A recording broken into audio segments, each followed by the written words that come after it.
हे समर्थ परमात्मा, हे निर्गुण निरंकार, तू करता है जगत का, तू सबका आधार। कण कण में है बस रहा तेरा रूप अपार। तीन काल है सत्य तू, मिथ्या है संसार। घट घट वासी है प्रभु, अविनाशी करतार। दया से तेरी हो सभी, भव सागर से पार। निराकार साकार तू, जग के पालनहार। है बेअंत महिमा तेरी, दाता अपरंपार। परम पिता परमात्मा, सब तेरी संतान। भला करो सबका प्रभु, सबका हो कल्याण। भला करो सबका प्रभु, सबका हो कल्याण। साथ संगत जी, प्यार से कहना धन निरंकार जी। तो ये जो सत्संग के प्रति जज्बा है, ये हमेशा बढ़ता ही चला जाए। और साथ ही साथ अगर हम इस पहलू को जितना देखें कि सत्संग तो हम आ गए, पर हम सत्संग में करने क्या आए हैं? क्या हम जो ये अनमोल वचन सबके, चाहे वो भजन रूप में हो, एक कथा रूप में हो, एक स्पीच रूप में हो, या किसी भी तरह हो, हम क्या उसको सुनने आए हैं और अपने जीवन में धारण करने आए हैं ताकि हमारा जीवन निखर सके? या फिर हम एक बस ये क्रिया की तरह आ गए, सत्संग में बैठ भी गए, थोड़ी बातचीत भी कर ली, थोड़ा शोर मचा लिया और फिर घरों को निकल गए? ये हमको अपने अंदर देखना है कि सिर्फ सत्संग आना ही काफ़ी नहीं है। सत्संग में आके एक एक वचन जो बोला जा रहा है उसको सुनकर सिर्फ ऐसे नहीं कि चलो कोई गीत है साथ गुनगुना लिया, उस गीत के भाव को समझकर अपने अंदर भी डालना है। सिर्फ कान रस नहीं लेना कि बात वहीं ख़त्म नहीं करनी कि किसी ने कहा हमने सुन लिया बस छुट्टी, नहीं, ऐसा नहीं। अपने वो जो भी है वचन इतने अनमोल, इतने कोई वचन ऐसे कभी भी कोई महापुरुष ऐसा बोल दे जो पूरा जीवन सुधार सकता है, तो हमें बहुत ही ध्यान से हर एक के बोले जाने वाले वचनों को जहाँ सुनना है और बहुत ही डिसिप्लिन रूप में संगत का जहाँ आनंद भी लेना है, वहीं अगर आदेश आ रहा है कि पंक्तियों में लगना है या जो भी, पर बातचीत करेंगे तो हम वक्ता को नहीं सुन सकेंगे। तो हमें सत्संग जहाँ बहुत ही मर्यादा में करनी है, सत्संग से बहुत गुण सीखते हैं, अपने जीवन में डालने हैं। साथ ही साथ हमें इस मिशन के लिए जो भी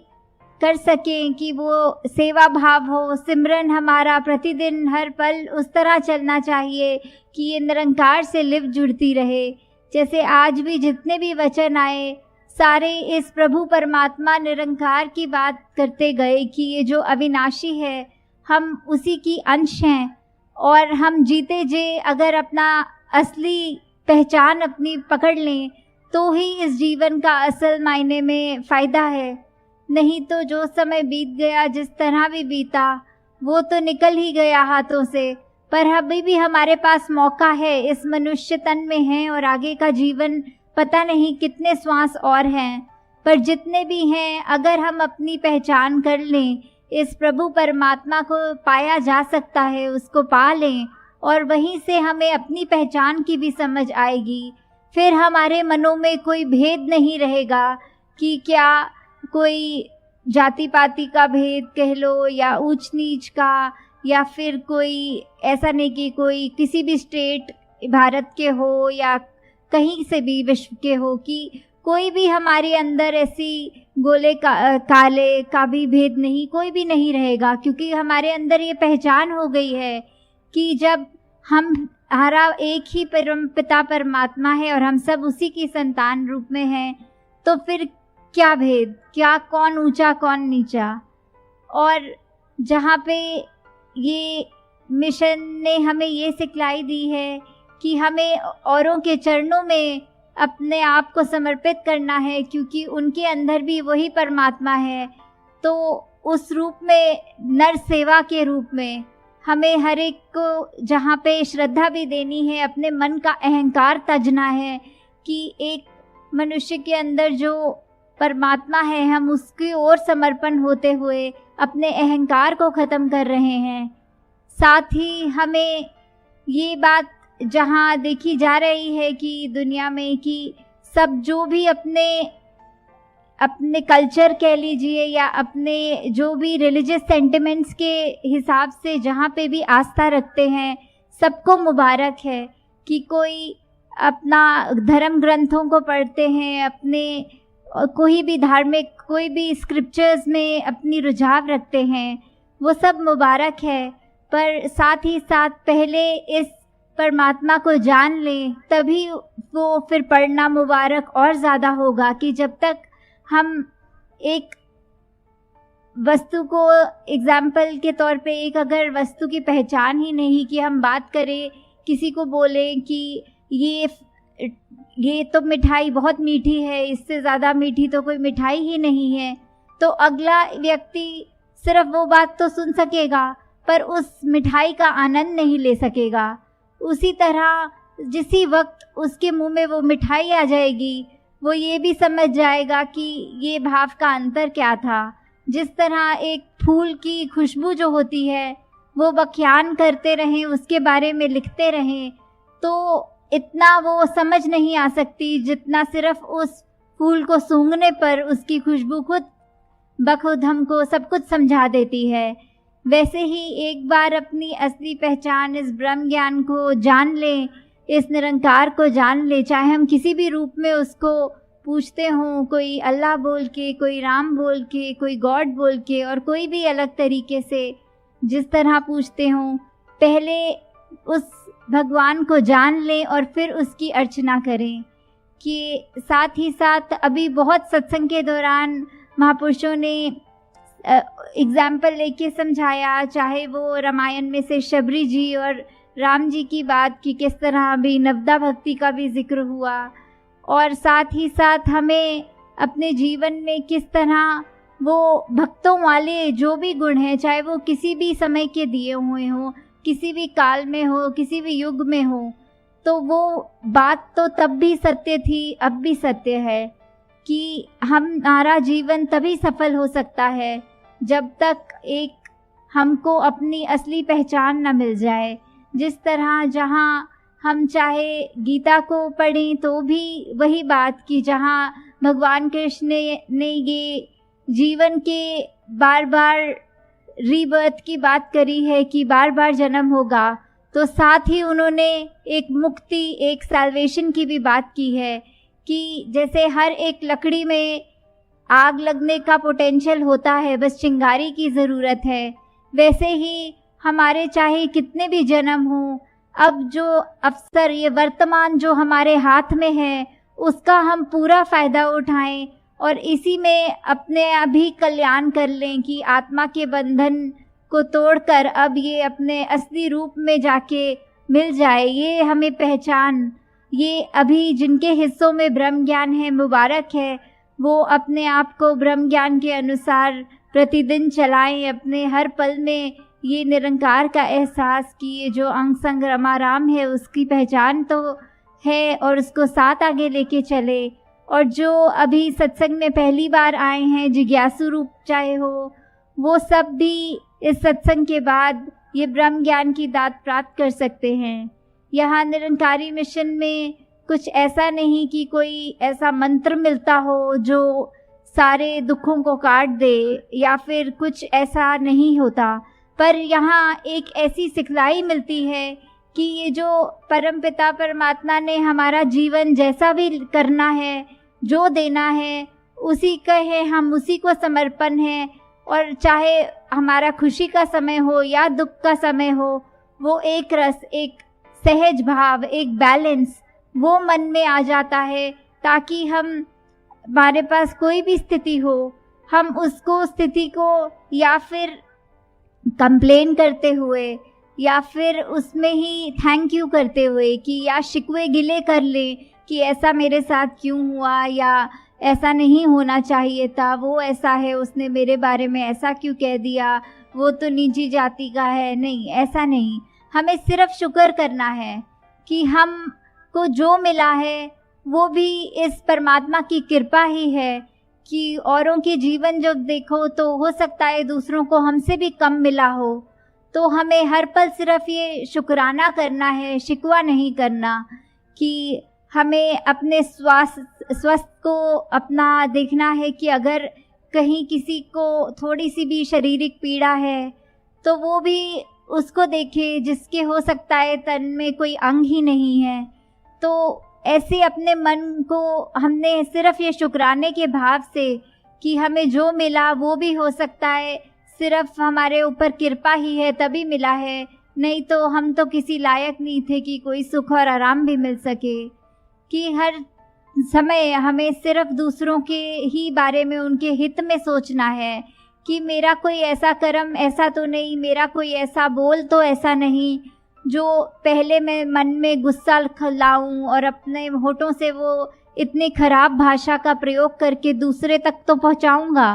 पर उससे पहले मेरा अपना मन, मेरा अपना दिमाग, मेरा अपना ये कामनेस, ये पीस ऑफ माइंड तो मैं खो दूंगा। और उसके बाद जब वो कठोर वचन मुंह से निकालूंगा तो अगले ने भी सुन के वो वचन को परेशान ही होना है।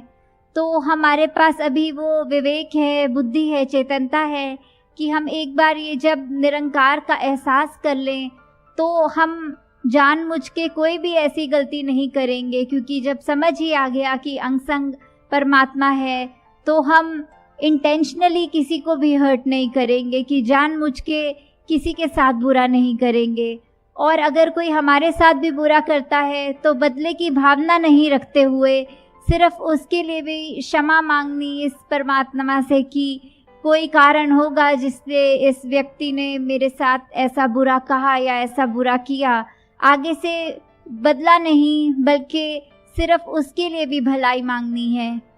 तो दातार कृपा करे आप सब भक्तों पर कि किस तरह आप सब आज इकट्ठे आए हैं और सिर्फ इसी के लिए कि ये निरंकार का जो आपका रूह का और निरंकार का रिश्ता है वो और स्ट्रॉन्ग होता जाए और बढ़ता जाए, उस तरह कायम रहे कि कोई भी चीज़ और फिर बीच में ना आए। जिसको हम कहते हैं कि एक तन है वो तो सिर्फ हमारे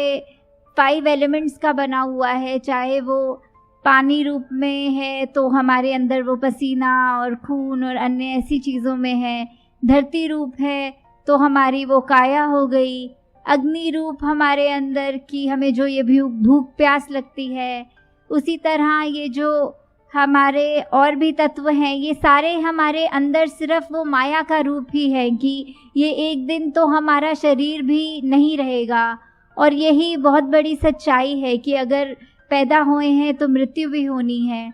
तो हमारे हाथ में सिर्फ क्या है, जो अभी का वर्तमान है, अभी की लाइफ है। तो सारी चीज़ें जब ख़त्म हो जाएंगी तो हमारे पास क्या रहेगा, वो ही है जो परमात्मा है। उसका जितना जल्दी हम जानकारी लेंगे कि होता क्या है, हमारे अंदर से जिज्ञासा आनी कि ऐसे ही तो नहीं हम अपना जीवन व्यर्थ कर रहे, तो एक बारी जब उस बात की समझ आ जाती है तो सारे ही काम हमारे होते जाते हैं और अभी भी जैसे आपने श्रवण किया कि निरंकारी मिशन में कोई धर्म प्रवर्तन नहीं होते, पर सिर्फ मन प्रवर्तित होते हैं, कि जो मन पहले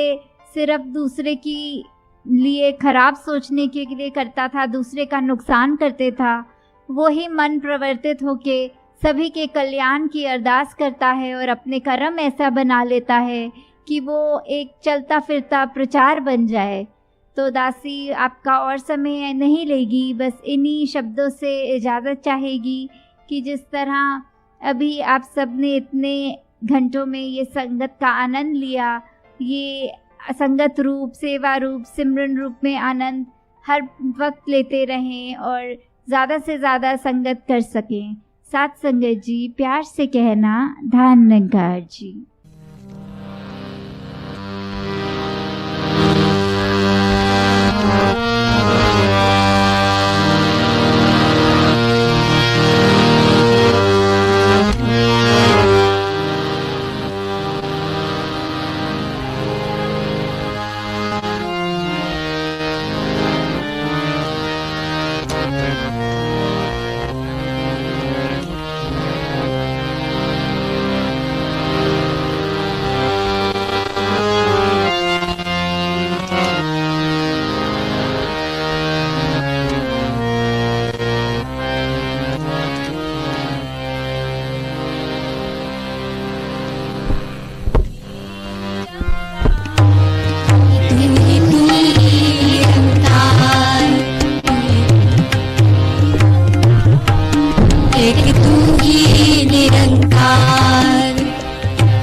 निरंकारी राजमाता